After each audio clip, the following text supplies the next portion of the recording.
Hi, Sai Karate Illuminati, this is Noah, and today I'd like to take some time to discuss Shotokan Karate from the perspective of someone who practices Okinawan Karate. Now, this is because recently I have been seeing a number of comments coming up in various comment sections from this user who is saying that Shotokan is Okinawan Karate, and goes on to say that it is an all-round type of karate that teaches clinching, grappling throws, kicks, punches, etc. Now, I do want to preface this by saying that it is not my intention to in any way disparage or insult Shotokan Karate or its practitioners, but I do want to highlight some key differences that I have in my assessment of Shotokan from what is being presented in these comments. Let's start with the claim that Shotokan is Okinawan karate. And this is not a very common sentiment in my experience. Most karate practitioners consider Shotokan to be a Japanese style of karate, in contrast to something like Shorin Ryu, Goju Ryu, Uechi Ryu, which are all Okinawan karate styles. Generally, when someone makes this claim that Shotokan is Okinawan karate, they're doing so because Funakoshi Gichin, the founder of Shotokan, was from Okinawa and learned karate there before taking it to mainland Japan. But it does completely ignore the massive overhaul that was done to the karate that he taught from what he learned originally. In Funakoshi's later years and after his death, a number of his prominent students made significant alterations to the karate that he had been teaching. They added kata that Funakoshi Gichin didn't know. They altered a number of components to the kata themselves. They changed the way that basics were performed. And this can be seen in simple side-by-side comparisons of the way that Funakoshi Gichin performed kata and the way that modern Shotokan performs kata. They made the stances longer and lower in comparison to Funakoshi's more natural Okinawan stances. They made a lot of the movements larger and more square instead of being smaller and more circular, as we often see in Okinawan systems.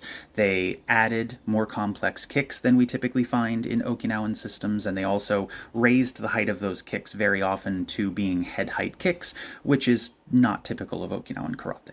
In addition to those changes, we also find that modern Shotokan has removed the vast majority of grappling material that is present in Okinawan karate systems, instead choosing to focus on long-range striking as inspired by kendo, which is also where point fighting tournaments came from. They took the sparring rule set of kendo and applied it to their new creation of Shotokan karate as a long-range striking art. This stands in stark contrast to the closer range fighting methods that we tend to find in Okinawan karate systems, which incorporate muchimidi or sticky hands in order to facilitate a lot of the grappling material that is part of classical karate. In my opinion, it is disingenuous and misleading to make the claim that Shotokan is Okinawan karate simply because Funakoshi came from Okinawa. It is simply far too different from the way Okinawan karate is practiced and applied. It's also been my experience that typically when people are making this claim, they're doing so because they are aware that Shotokan karate has removed a lot of the material that is present in Okinawan karate, and they want to be able to connect their practice to those broader practices. They want people to see Shotokan in the same light that they would see something like Shorin Ryu or Goju Ryu, as having these close-range fighting methods and grappling components. That brings us to that second comment, which talks about Shotokan being an all-in fighting system that includes clinching, grappling, joint locks, and takedowns, and that comment actually went on to make the claim that Shotokan is focused on practical kata application. And in the past, that could have been a claim that was made about Funakoshi Gichin specifically, because we can look at his early books and see that he was indeed teaching grappling techniques like joint locks and takedowns, and he was connecting them to the kata.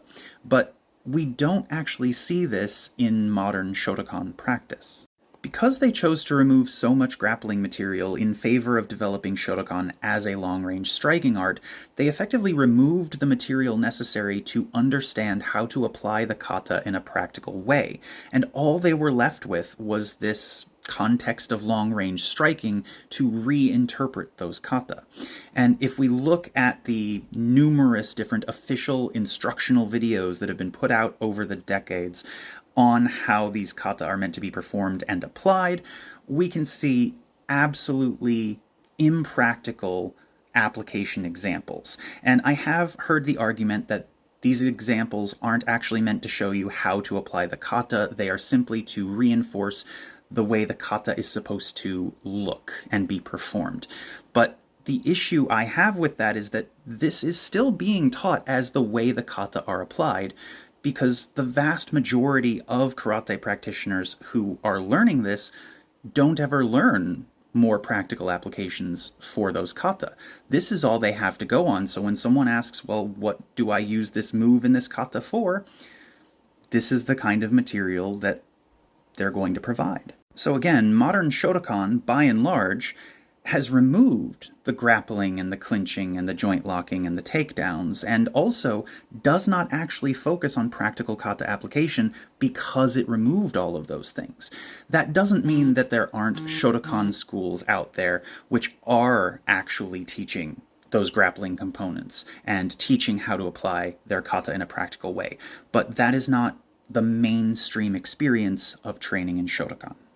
And again, this is just my perspective as an Okinawan karate practitioner looking in on what I see from Shotokan practitioners, and that is both people that I know personally and have had the opportunity to train with, and people that I don't necessarily know but who have put their training out online for people to see. I also want to reiterate that this video is not intended to tear down Shotokan in any way. Shotokan is very good at what it does.